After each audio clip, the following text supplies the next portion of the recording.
силата голяма. В Тополчане се знае, обичта не е сама. Петър първи вдига чашата, Ирина смях раздава, Симеон през двора минава, а Мария всичко прави. Веса пази огъня жив, Стефан вбяга реда. И като ги видиш всички, сърцето казва: ей, това най-голямата фамилия в Тополчане вика с пълна сила. Най-голямата фамилия, всеки ден е жива, всеки ден е мила. Най-голямата фамилия.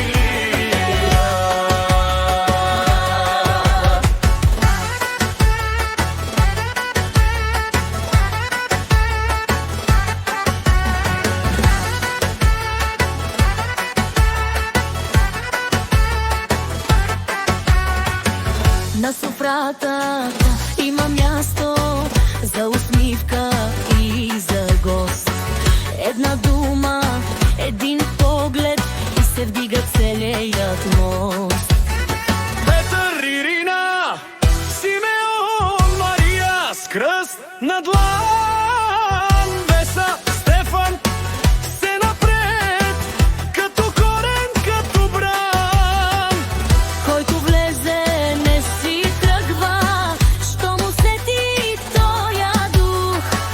Домът им мирише на сила, на хляб, на смях и слух. Най-голямата фамилия в Тополчане вика с пълна сила. Най-голямата фамилия, всеки ден е жива, всеки ден е мила. Най-голямата фамилия. Да се чува чак до края, че такава къща има, с много хора с една обич, една правда, с една зима. И ако някой пита кой сте, отговор е ясен пак. Петър, Ирина, Симеон, Мария, Веса, Стефан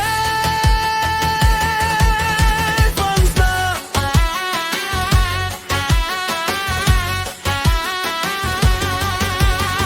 Най-голямата фамилия в Тополчане вика с пълна сила. Най-голямата фамилия, всеки ден е жива, всеки ден е мила. Най-голямата фамилия. Един поздрав правя аз за фамилията чудна от Тополчане, с любов до небето благословна.